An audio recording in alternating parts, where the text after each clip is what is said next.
초등 때 수능 영어 공부하는 거 아닙니다. 사실 할 수도 없죠. 다만 매우 현실적이고 장기적인 목표, 그것도 가장 중요한 시험에 대한 대비와 연관이 없는 영어 공부만을 해서는 안 되겠죠. 특히 수능 영어가 리딩 시험인 만큼 초등 때의 리딩은 그 질과 양 모두에 있어서 매우 중요한 시기입니다. 특히 고학년부터는 더욱 그렇죠. 초등 때 영어 리딩에 나름 신경을 쓴다고 썼는데도 불구하고 나중에 뚜껑을 열어보니 점수가 안 나온다면 이건 도대체 무엇이 문제였을까요?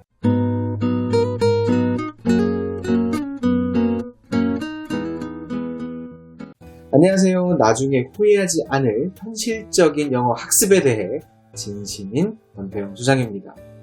수능도 2022 개정교육과정 및 고교학점제의 본격 시행과 더불어 변화를 앞두고 있습니다. 이에 관해서는 말만 무성하지 결정된 바는 아직 없죠. 그렇지만 영어에 있어 수능도 내신도 리딩이 근간이라는 점은 변하지 않을 것입니다. 초등 때 리딩이 좋은 결과로 이어지지 않는 이유, 그 첫 번째 경우는 픽션 위주, 특정 주제의 읽기 선호가 이후에도 습관으로 남아있기 때문입니다. 재미있는 스토리 읽기를 좋아하는 건 당연합니다. 좋아하는 소재나 주제 읽기를 선호하는 것도 당연하죠. 그렇게 영어책 읽기를 시작하는 것도 오히려 권장되고요. 그런데 초등 내내 이렇게 한정된 분야의 영어 읽기만 하는 것은 바람직하지 않습니다. 사실 영어뿐 아니라 한글 책도 마찬가지입니다. 독서를 시작하는 단계에서는 흥미 위주로 시작하는 게 권장되지만 학년이 올라갈수록 다양한 주제의 독서가 문해력 및 어휘 습득, 배경 지식 확장 등에 골고루 유익하기 때문에 많이 권장되죠.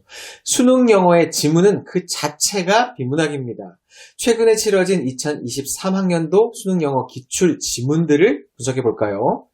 듣기 17문항을 제외한 총 28개 문항, 25개 지문 중에서 심경파악 문항 하나와 마지막 장문독해 지문 하나를 제외하고, 그러니까 2개 빼고 무려 23개 지문이 전부 비문학 지문입니다.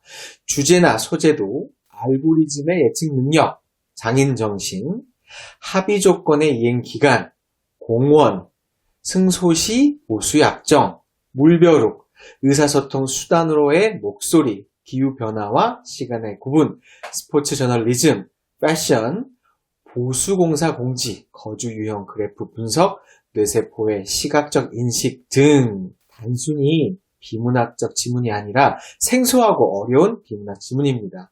내신 영어도 크게 다르지 않죠.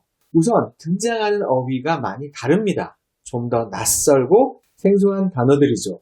더 어려운 단어라는 뜻입니다. 그러니 이런 딱딱하고 어려운 내용에 대한 리딩을 경험해보지 않은 아이는 그 어려움을 더 크게 느낄 수밖에 없습니다.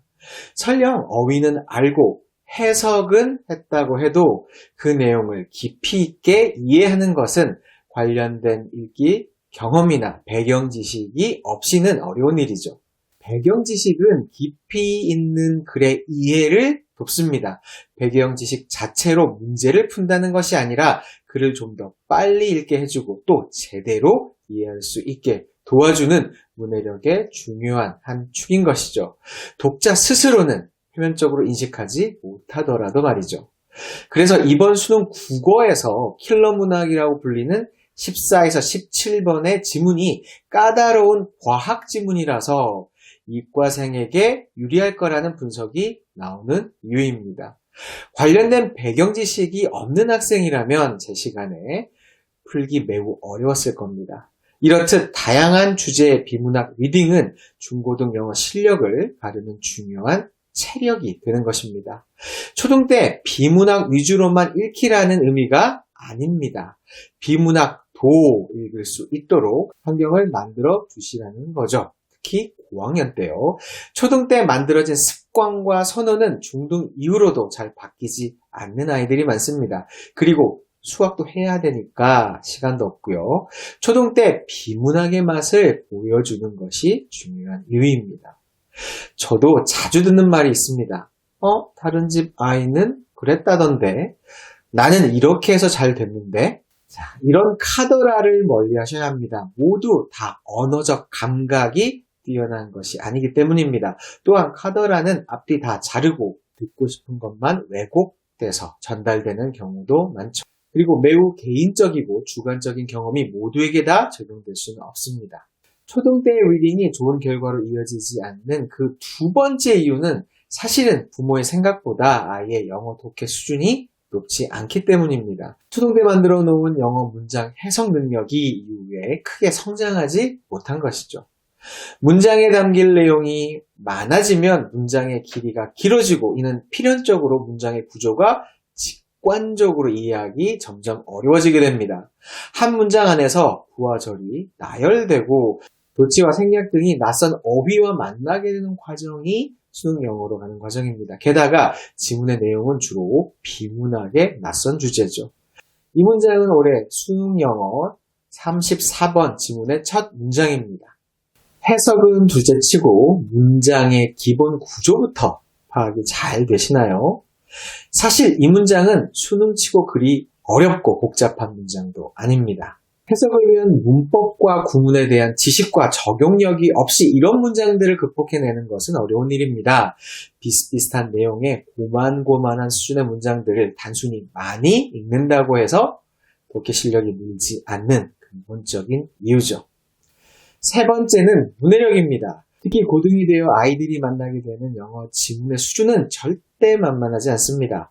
수능의 등급을 결정짓는 킬러 문항인 빈칸 추론의 경우 원어민 중에서도 교육 수준이 어느 정도 있어야 이해를 할 수 있는 내용인 경우가 많습니다. 단순한 영어 실력이 아닌 근본적인 문해력이 장착되어야 하는 이유죠. 그리고 마지막으로 솔직히 충분한 리딩을 안 해서입니다. 나름 신경을 썼다고 해도 아주 충분한 리딩을 한 아이는 소수에 불과합니다. 충분한이라는 것도 아이마다 아이의 언어적 능력에 따라 그 기준도 매우 주관적일 수밖에 없고요. 그리고 솔직히 영어만 할 수는 없는 노릇이죠. 아주 충분히 차고 넘칠 리딩을 했다면 뭐가 문제겠습니까? 그렇지만 그건 모두가 할 수 있는 일도 아니고 또 영어만 중요한 게 아니니까요.